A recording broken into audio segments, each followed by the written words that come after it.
Welcome to Forging Plowshares, a community dedicated to cultivating the peaceful kingdom of God. We hope this part of our ongoing conversation stimulates your mind and challenges your heart about what it means to be a follower of Jesus. Please stay tuned at the end of the podcast for a short message about our ministry. This is Paul Axton, Director of Forging Plowshares and Plowshares Bible Institute. And in this conversation, Brad and I talk with Denny Weaver, one of the premier thinkers, if not the premier thinker, of contemporary Mennonites. Weaver is Professor Emeritus at Bluffton University, where he taught for 31 years. He received his bachelor's from Goshen and did postgraduate work in the Federal Republic of Germany and received his Master of Divinity from Goshen and then his PhD from Duke University.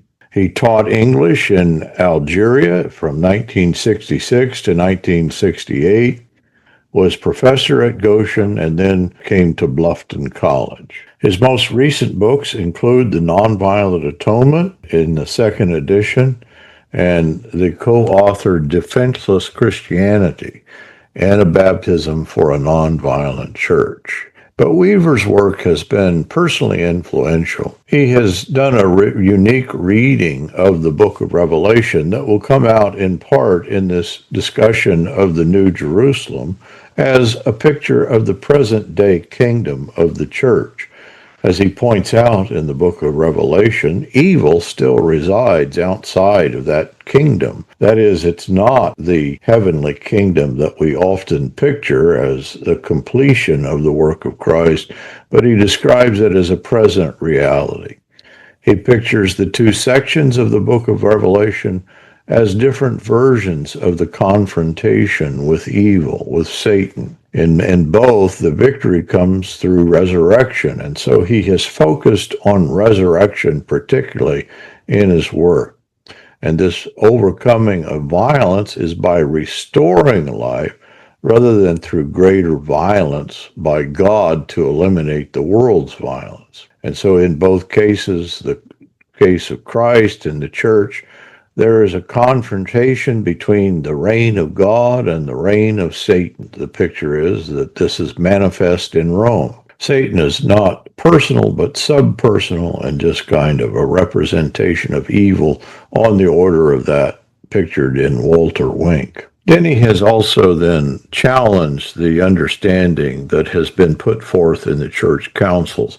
And maybe this then comes out of his unique Anabaptist Mennonite perspective.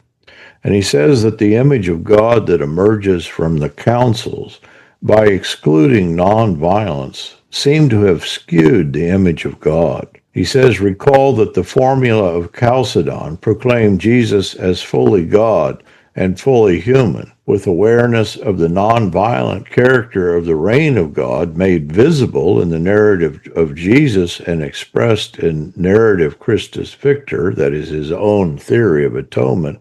He says, I simply ask, what is there about the formula of Nicaea and Chalcedon that expresses the character of the reign of God, in particular, its nonviolent character? What is there about these formulas that can shape the church that would follow Jesus in witnessing to the reign of God in the world? The answer? Virtually nothing. He concludes it is only the church which no longer specifically reflected Jesus' teaching about nonviolence and is a rejection of the sword that can proclaim Christological formulas devoid of ethics as the foundation of Christian doctrine. The abstract categories of man and God in these formulas allow the church to accommodate the sword and violence while still maintaining a confession about Christ at the center of its theology. And so his picture is one in which the church gradually relinquished the true image of the peaceable Christ, the nonviolent atonement, and was replaced by Anselmian theology, Calvinist theology, transactional theology, substitutionary atonement, to say nothing of notions of a violent God endorsing violent Christians. J. Denny Weaver, I think, is a singular voice that has taken on much of church history. He is a church historian, and I think this is reflected then in our conversation. Forging Plowshares is a nonprofit ministry, and we greatly appreciate your donations, which allow us to continue our ministry. Donations can be made on the Outreach International website, oionline.org, through PayPal or Simple Give. Our project number is FP3901. Just select our project number when donating. We do have an upcoming class with Anthony Bartlett, which will begin the week of September 15th. The name of the class is Human Language, Signs of God. And the course will use Bartlett's two books, Theology Beyond Metaphysics and Signs of Change. And as Bartlett describes it, this is one continuous argument. Course will run then, will begin, I think, that Tuesday, the 16th, and will run through November 4th. The fee for the course is $150. And there are still seats open. You can register at Plowshares Bible Institute, and I will attach the link then to this description of this podcast. But I hope you enjoy. This is part one of a two-part conversation with J. Denny Weaver. We are very impressed with your work. I've been reading you for years, and you have shaped my thinking in nonviolence, and so you've had a great influence, even though you may not know me or be aware of us. No, thank you. And I think that you've kind of played that role among the Mennonites, and more broadly, that you've been a kind of a key influential figure. Including, I listened to you on, I think it was a Dutch podcast the other day. Oh, yeah, that was a couple years ago, yeah. And you were even at Notre Dame for a while. No, not. You're confusing him with Yoder. Yeah, that's it. I was just going to say that, yeah. Chat GPT may have confused you with Yoder. Did you know John Howard Yoder? Oh, yeah, I knew John. I learned from him, and my basic orientation is his. He also got himself in trouble.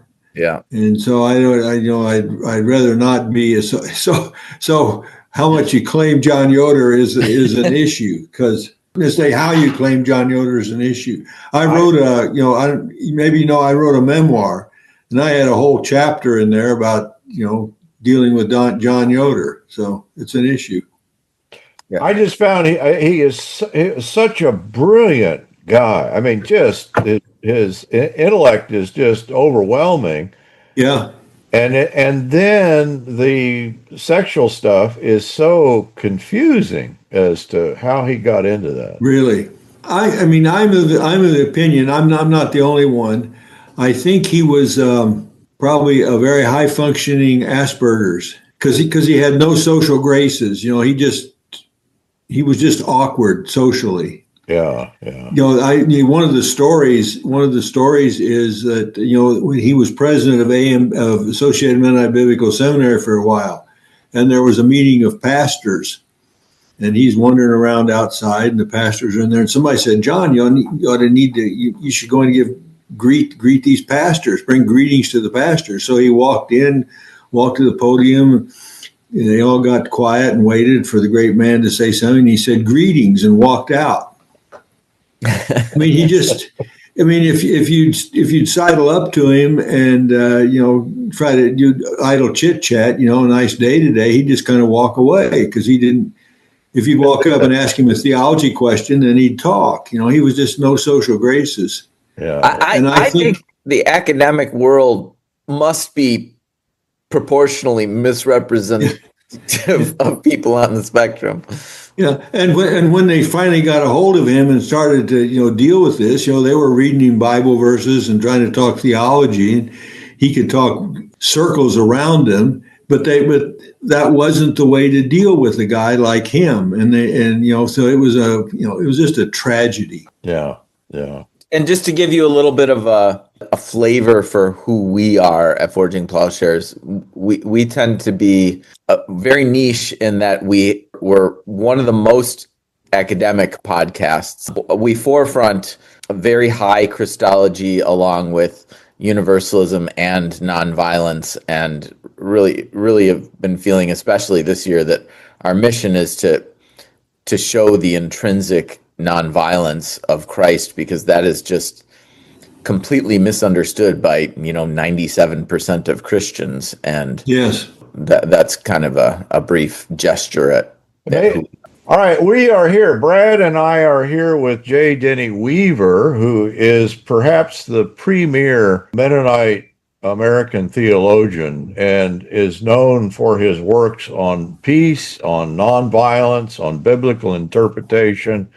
As I understand it, you hold a PhD from... I graduated a PhD from Duke University. Duke University. Okay. Now you've been associated. You've been teaching with various Mennonite seminaries. I spent my career at Bluffton University in Ohio. I was 1 year as a fill-in at Goshen College in 1974 to 75, and then in 75 I moved to Ohio. And so I was at Bluffton University in the religion department from 75 to 2006. And your key work, I don't know if there is a singular work. What would you, the nonviolent atonement, is that, what would you? I think that's my signature work. My later book, I did the second edition of that. And then there's Nonviolent God, which starts with atonement and then spreads out and then talks about God. And then I have a popular book that kind of puts that stuff together for, I hope, a lay audience, called God Without Violence. Denny, can you just introduce tell us a little bit about your journey? Some of us who are not in the Mennonite tradition, it's kind of a hard-won thing to come to the fullness of the gospel, the truth of the gospel, in its embrace of peace. But could you just describe a little bit your personal journey? Well, I grew up in a Mennonite family on the edge of Kansas City, Kansas. It was the largest Mennonite denomination. It was a fairly conservative denomination at that point. We strongly believed in non-resistance. Jesus said, resist not, in the King James Version, resist not evil.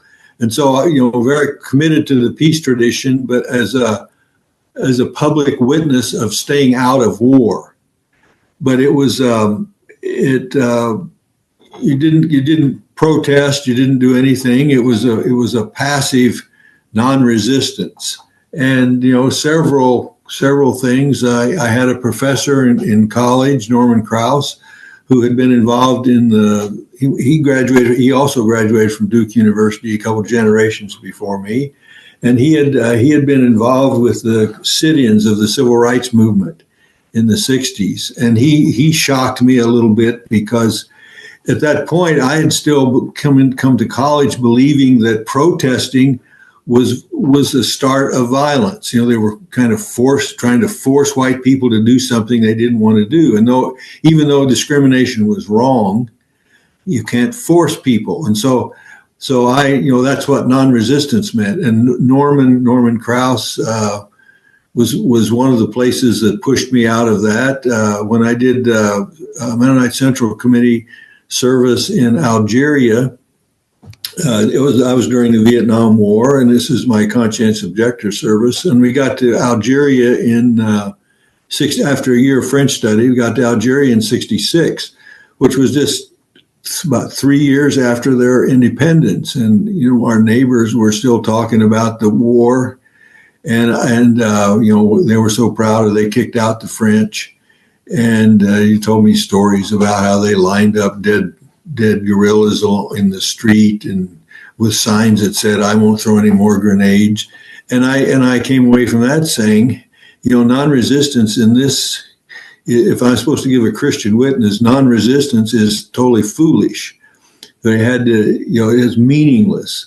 And so those are the kind of impulses that moved me over to thinking, okay, what does peace mean as an active witness?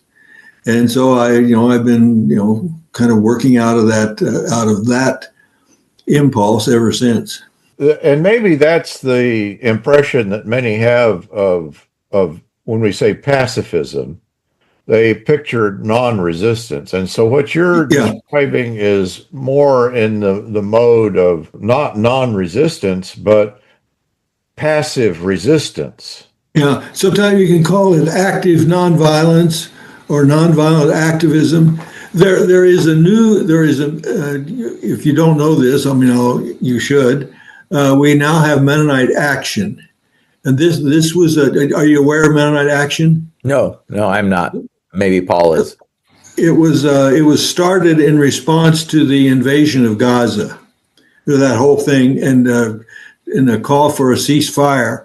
It was Adam Raymer was one of the two founders. He grew up in the congregation in Madison, where I go to church, and he was working for Congressman Ro Khanna. And when Ro Khanna refused to sign the statement that other Congress people were signing, calling for a ceasefire, Adam resigned, and he joined with Nick Martin, who had worked on Bernie Sanders' presidential campaign.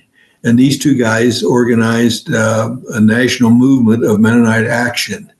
You could tell that they had political experience because they were contacting people, and they had a very first Zoom or whatever you call it, a mass phone call with about 850 people from around the country, and they lined up 5 speakers, and one of them was me, calling, giving a little historical background and calling people to activism.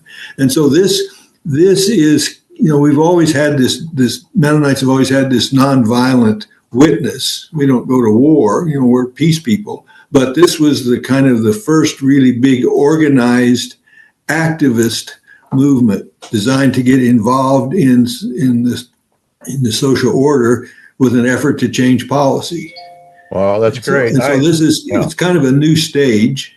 I may have confused, I know, don't the Mennonites have an office in Washington that is engaged in various kinds? Well, and I think they would go talk to Congress people, but we haven't had this activist movement. I mean, they have directives, and this month, okay, everybody visit your Congress people this month with this message, and so they are actively helping people get organized to get involved, to do public manifestations, to carry a message. They're coming to. There's going to be a couple of their representatives in Madison here on October 14th, doing training on activism, because they've broadened out a little bit to deal with immigrants, because they say if they're forcing people to move around in Gaza, we're also doing that in this country, and so there's going to be some stuff on what to do if the ICE shows up in your workplace. How do you act? What can you do? So I mean, they're getting into this kind of training, and they're doing a couple of national tours to local chapters of Mennonite Action to talk about this stuff. So this is a new stage of activism for Mennonites. And so there is a kind of shift, what you're describing. And it's a new stage in what it means to be peace people. Well, the thing that you have done that is very impressive. In other words, you've extended the biblical doctrine of atonement, what I think is the biblical view, and you refer to it as narrative Christus Victor. Can you describe a little bit what that is?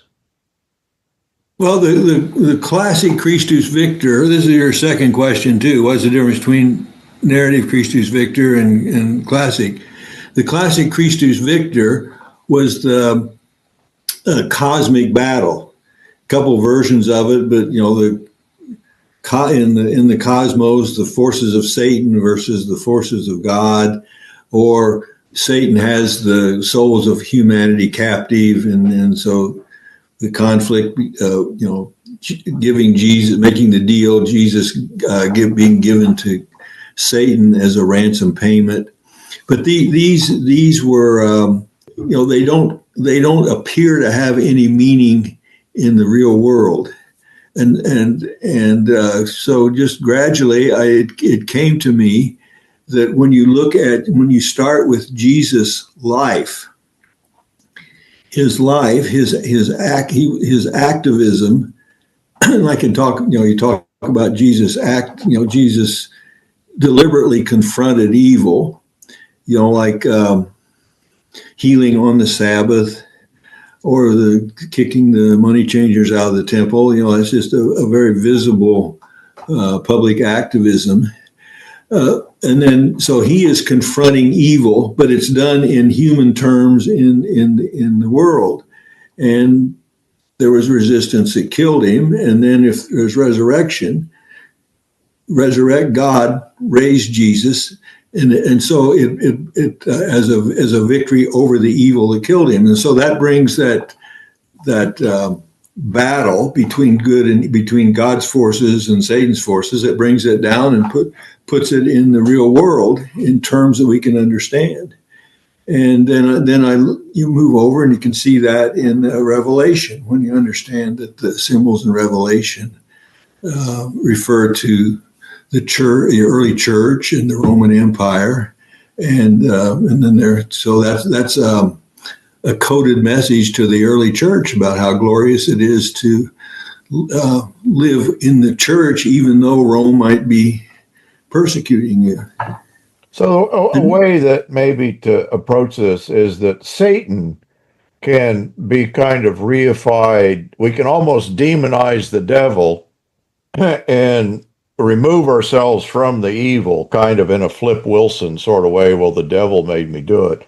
But is it accurate then to say that narrative Christus Victor brings the reality of that evil into the human realm, and Jesus' action then is directly in the human realm and overcoming and defeating of evil in a direct fashion, and not in at some metaphysical level? No, that's a good statement. I agree. You said it more clearly than I did.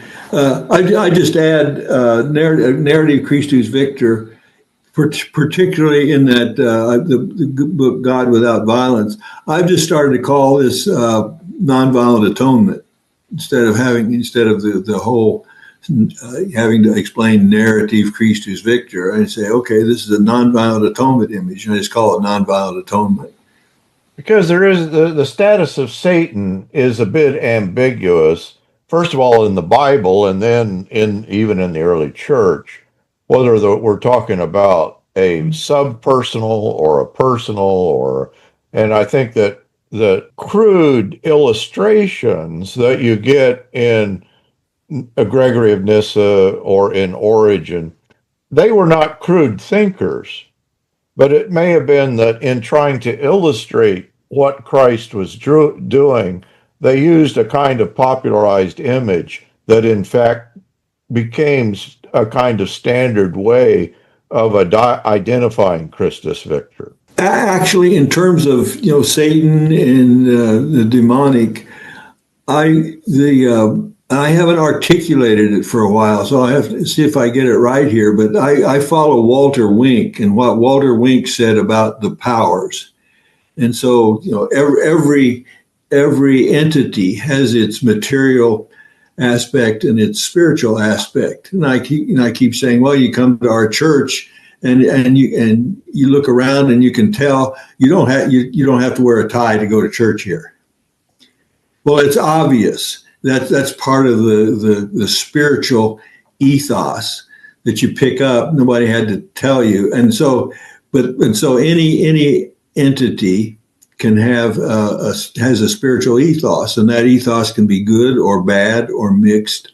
And the nation has those, and Satan is the name given to the total accumulation of the total accumulation of that. But it's those manifestations of evil at various, whatever the institution was that Jesus confronted. Yeah, and Wink does such a good job because he did confront that sort of evil in human institutions. Yeah. That in some ways it does take on a kind of personified feeling, and like, man, there's something happening here spiritually that is above and beyond the individuals, but this corporate entity takes on a spirit of its own. No, I agree.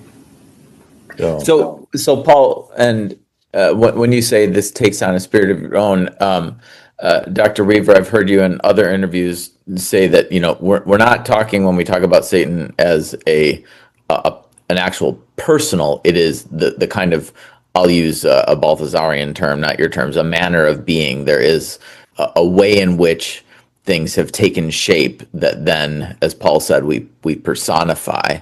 And so we have this shift between the actual situation, as it were, on the ground, and the ways in which those take on something that we then personify and shift away from the situation on the ground. And in your Christus Victor work, I think that what you're doing there, and I'd like to ask you to speak to this, is the narrative Christus Victor work helps us to see the way in which Jesus and nonviolence are intrinsic to what it means to be touched by Christ, what it means, who Jesus is, and what it means to follow Jesus. And there is a way in which Jesus' nonviolence, in most people's minds, is separated from the actual inherent necessity of nonviolence as followers of Jesus. Can you connect for us the way in which your Christus Victor, your narrative theology of Jesus, helps us to see the intrinsic nonviolence of we who are trying to imitate and follow Jesus? Maybe I tell one story that I don't know if this story would illustrate what you're getting at. In about 1990, early 90s, 92 or so, I went to Haiti with Christian peacemaker teams, which is a nonviolent activist organization. And we did, we talked to people who were in hiding from that was after there had been a coup that removed Jean Bertrand Aristide. A coup government was established with the connivance of the United States, and so we did some activism against that. One of the things that we did was a public manifestation for peace, and there was at that point there was a statue downtown in Haiti, in Port-au-Prince, that symbolized peace. It was actually a slave calling to rebellion, but it was, for them, it was a symbol of peace. And we could see the army headquarters over there, and the right angle over here was the Capitol. And I had gone to Haiti. I knew we'd have to do, some songs and some prayer stuff, but I said, well, I'm just down here to do political activism. But at that point, when we did our public manifestation in the face of the politics and the army over there, and we had sung some songs, and maybe there was a prayer, and there was a little Haitian man came and right by me, and I heard him saying, "When I hear you praying," something about when he hears us praying, he has hope. That's it. When I hear you praying, I have hope.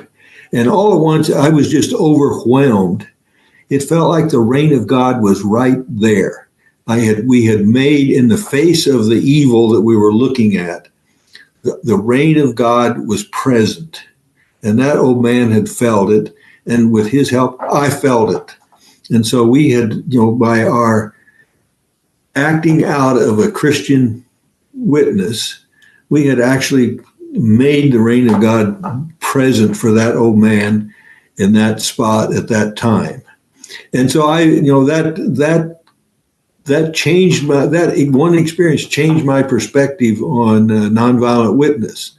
Every time I go downtown here, we have done it a couple times, and at the public market on a Saturday morning, and I hold my little sign. I'm sitting there thinking I'm making the reign of God present as a follower of Jesus. I'm making present what Jesus represented.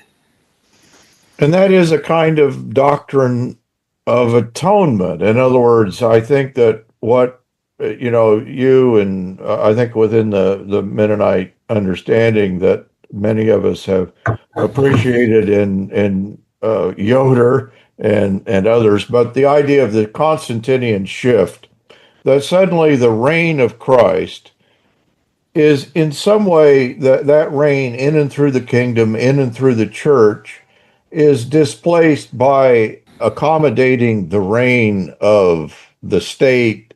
That in some way the atonement theory, I think, is made to shift because of the political circumstance that develops out of Constantinianism, and then you come to Anselm of Canterbury and the near contemporary Abelard. And of course, if I had to choose between Anselm and Abelard, I suppose Abelard is preferable, but you also find problems with the moral influence of Abelard. What are the problems with that? Well, I mean, there are several. One is, I suppose you could attach something to it, but the death of Jesus doesn't accomplish anything.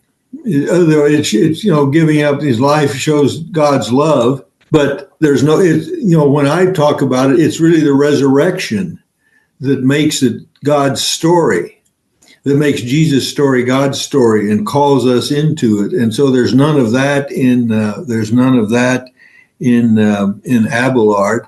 And besides, it's just outside of history. So it doesn't have this dimension of making the reign of God present for us that I was talking about. Besides, it's another model. If the one thing that is in both Abelard and Anselm, if there is any idea of following Jesus, it's a passive submission to unjust evil. They're both between no resurrection and the passive image and outside of history and death, focused really on death. And, it's very problematic, but I agree if you had to pick one of those two, it'd be that one.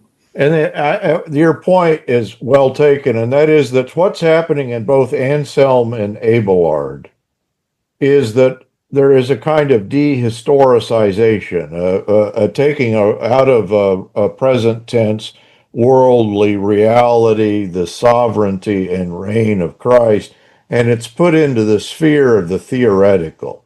In one instance, the theoretical realm of law and punishment, that will develop in Calvin, and Abelard maybe a brighter theoretical realm, but both then have the same problem, that the reality of Christ's defeat of evil in a real world sense is undone in both Abelard and Anselm. Is that about it? Yeah, no, I think so. I mean, the hardest in the whole Christian story, the hardest thing to believe is resurrection. But without resurrection, I don't think there's anything left.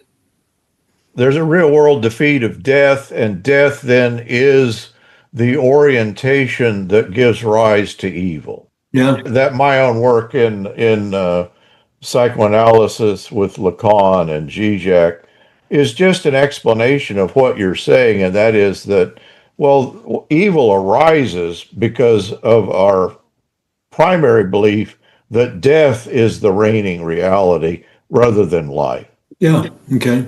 So you claim that satisfaction theory actually allows for the propagation of evil. That and satisfaction theory is new sounds funny, but satisfaction theory wasn't an originary Christian understanding. It arose substantially hundreds of years later, and that this theory allows for the propagation of evil in terms of oppression of women, slavery, minorities, and the use of violence. Can you explain a bit the way in which you connect satisfaction theory to the oppression of women, slavery, minorities, and the use of violence? Sure. Anselm wrote in the context of feudalism. Feudalism, you had the lord, the ruling lord, and the underlings, the vassals under him. And when the lord was offended, society depended on the lord's ability to control public order. And when there was an offense, the cohesion of society depended on the lord's ability to either punish or exact satisfaction. And if the Lord was not strong enough to either enact punishment or require satisfaction, society fell apart. Well, Anselm just made God into the ultimate feudal Lord, in which the sin of humankind disturbed the order in the universe, the order in the cosmos. And so God had to have satisfaction in order to restore order in the cosmos. And so Jesus, as the God-man, could do that. As a man, he could identify with humanity, and as divine, his death could apply to everybody. And so God is just the ultimate feudal Lord. And so now when you put that down into human, in the human level, you say, let's be like Jesus, slave owners appealed to that image of Jesus, submitting to evil as the image for slaves to submit to their masters. And it's the image, and it's that image that women in a hierarchical relationship are told to submit to their husbands or fathers who are abusing them. And when I've given lectures on this, there are always women who have told me, "Oh, I was abused by that theology. Thank you for saying it. It's so refreshing to hear a man actually critiquing this." And so that's how I think it's really a pretty it's a quite dangerous theology when people try to put it in operation. And it's by the way, that influence is still manifest in our society all around the world. What we've done in our society and in our retributive justice system, we no longer have a king. It's now the people who rule. And so it's the people who have been offended by a crime. And so when you say, somebody pays his debt to society, that's just, our version of, the feudal image is there. And I'd read, I think real justice is restorative justice, where you try to figure out how to restore something. That's such a huge thing, and that we've landed with retributive justice because we have a picture of God who is retributive, that he exacts justice through a kind of oppression, and that just kind of flows down. Yeah. And so what you're describing in satisfaction theory is that there's actually a separation between the work of Christ and ethics, that his work is made something different than the life of Christ or the ethics of Christ. Yeah, no, I think that's through the standard theology. It took me a long time to get it focused, but I think between what I've said about we should use a narrative-based Christology and nonviolent atonement, I've kind of given a total package that's an alternative to the standard approach to theology and ethics. which sounds very Hauerwasian. And maybe I'm curious a little bit your interaction with Stanley Hauerwas. Um, Early on, I was with Stanley, but he is quite orthodox in terms of standard Christology and standard atonement. And at one point, he warned me not to get too far into this atonement stuff. And at one point, he warned me about paying too much attention to womanists because they might be a fad. I didn't want to get caught writing about a fad. And I, my friends told me he was down at Eastern Mennonite University, and he actually mentioned me as a problem. Oh. Because I was not orthodox enough. Really? So I mean, that's just interesting. He's a strongly committed pacifist, and I identify with that. But we get there at different routes. Do you think he shifted? Do I think I shifted? Do you think Stanley Hauerwas has shifted? I think that I just never at the beginning. I just never knew where he was, and he didn't know where I was going to go. That's interesting. Wow.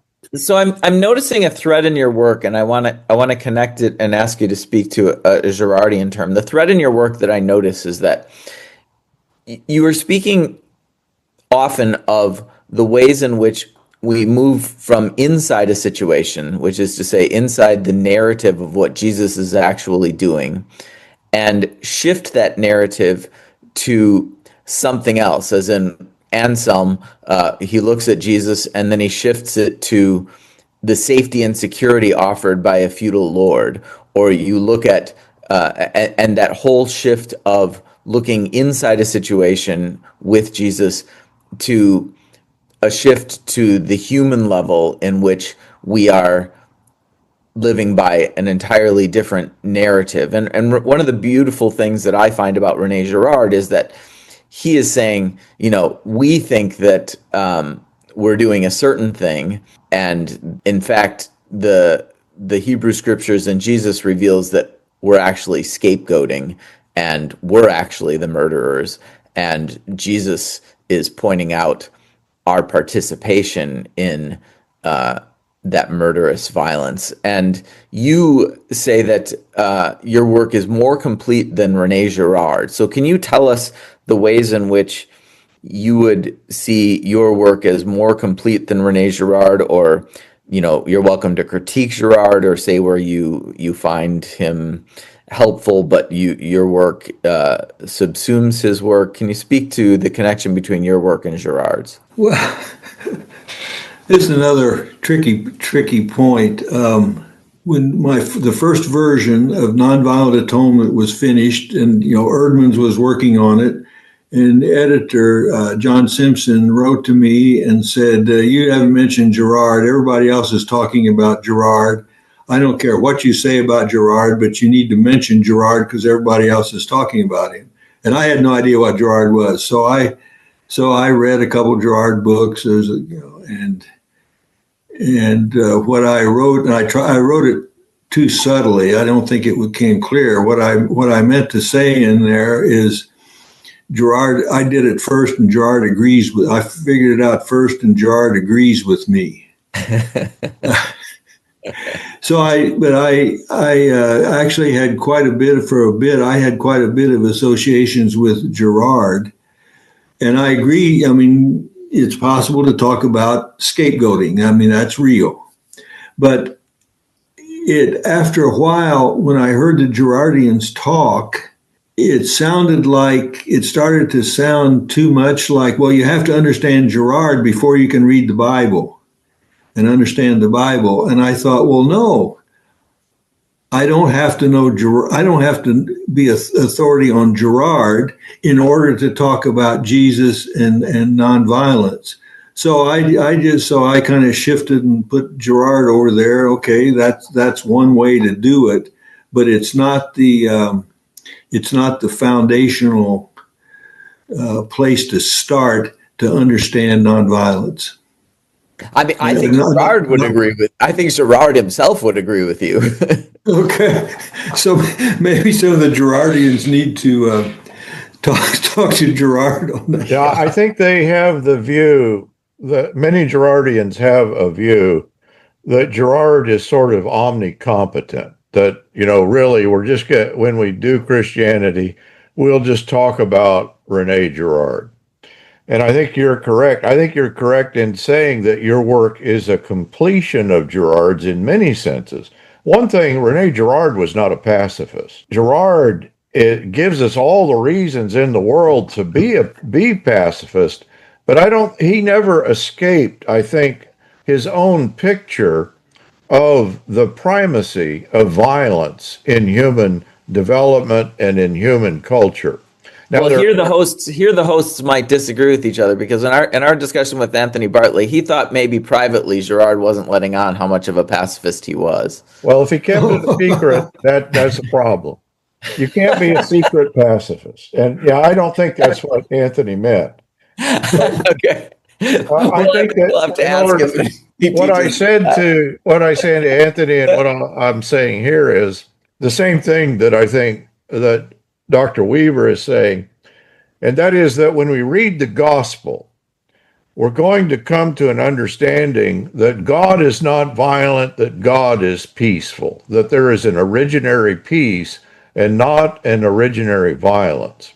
In a Girardian understanding, that originary violence almost seems to be a necessity.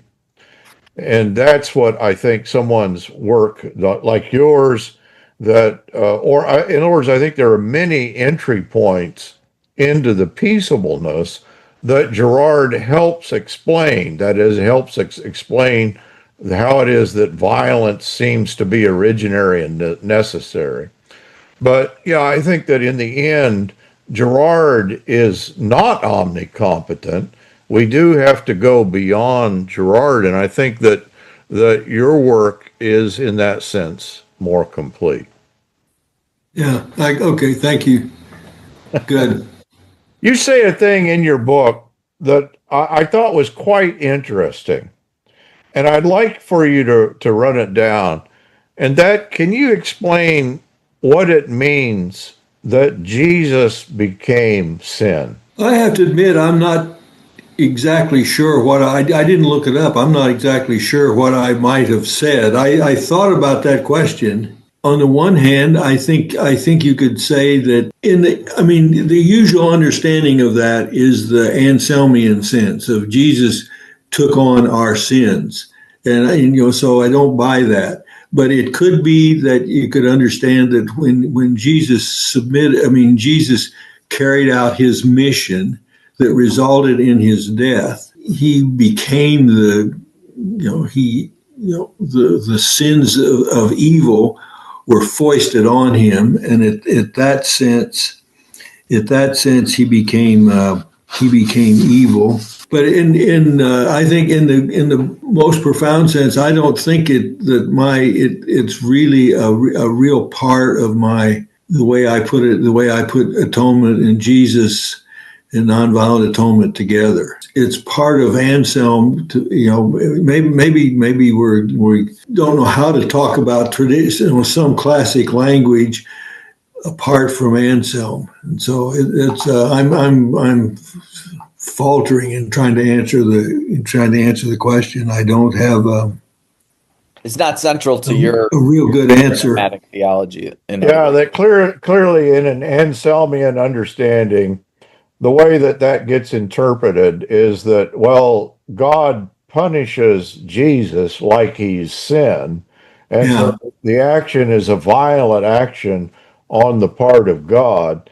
And that can't be what Paul means or what the Bible means when it's describing the work of Christ in taking up the problem, the issue of standing in the place of what is perceived as evil or as sin. In other words, in a Girardian sense, Christ is the focus of evil, or he's thought to be the scapegoat. And of course, there is a false identity between who Christ is and the problem of sin. But of course, that is the problem of sin, that we reify evil. We imagine that it's something that can be killed, that can be destroyed. And in destroying the evil, we in fact are creating evil. See, I mean, you can use other language. We say, well, you're going to go take on a problem. You don't become the problem, but you take on a problem. So Jesus took on sin when and I wouldn't say he became sin, but he took on sin when he confronted the evils in his time, the discrimination, or the distortion of the Sabbath, so he took on, you can say he took on sin. That's approximately what you're saying there. So when you say Jesus took on sin, confronted. He right. Confronted it, yeah. Well, another thing that he quote unquote took on was the law, and trying to articulate to ourselves what the law is, it's quite difficult. How would you describe the law and Jesus's relationship to the law? Can you help, say some outsider says, what is this obsession with the law and Jesus? What is going on there? What is Jesus's relationship to the law? Well, it seems to me that he lived the intent, and we learned how to live the intent, and that it can take on different shapes in different cultures, and so we don't have that kind of legal description anymore. But we live. I always say we live out of the. So we can see a progression, a development of the people of God from Israel into the church to us today. And so there is a progression, and those people haven't always understood which way they should be moving. So, but it is still we are still looking at Jesus, looking at that story, and trying to understand which direction, how we should be moving. And so we are still doing that, and so that's what it means to. I would say that's what it means to work out of the law, even though we don't define it in the same way or follow it in the same way. We're still intending to move in the direction that the people of God, based in Jesus, were pointed. I mean, we used to, the church has taken a long time to deal with women and to deal with slavery, understanding equality kind of things. I hear you articulating, in this case, that the law is a pointer and Jesus is engaging with that pointer, which strikes me as apropos and also quite distinct from the way in which Paul would take up and address the law. It seems almost utterly distinct and different from the way that you're articulating Jesus and what Jesus said the law is and what Paul says the law is. Is that fair, or am I? That's probably fair. No, this is where the kind of places that some people would want to argue with me. But we are talking about Jesus, how to understand Jesus, what it means to live out of that story. That's what Paul was doing. And there's a difference between Paul and us. Paul was closer. And so that's why we give more authority to Paul. But we can do things a little differently than Paul. But we are just as smart as Paul was. And we have some history to help us. And so it doesn't bother me a whole lot to say, well, now we understand Jesus this way, and we're disagreeing a little bit with Paul here. That's okay. Would it be, to put words in your mouth, Paul existentially was dealing with his own orientation to reality and working out his encounter with Jesus and his own orientation to reality. And for Paul, the law was this structure in which he was dealing with self, others, God, and Jesus pulled him out of that structure. Whereas Jesus, in speaking to the law was seeing the law as a pointer. Paul was seeing the law as a kind of existential structure or orientation to reality. No, yeah, that sounds all right to me. And and we haven't lived within the law the way Paul was, and so it's not hard to understand how we might come at it a little bit differently, out of our understanding of Jesus. You said a thing that I thought was just now, and that is that, well, it's the intent. And maybe that's the point in even the Old Testament, that this thing has to be written on your heart. And that the reification of the law, what Paul talks about, the letter of the law kills, but the Spirit gives life. And so there is a gap, there is a space between we can reify the law as a kind of object, as a thing. And of course, what happens in the New Testament, that the person behind the law, Jesus Christ, appears. Here is one who is larger than the law, who encompasses it and goes beyond it, corrects it, disagrees with it at points, and in fact fulfills it.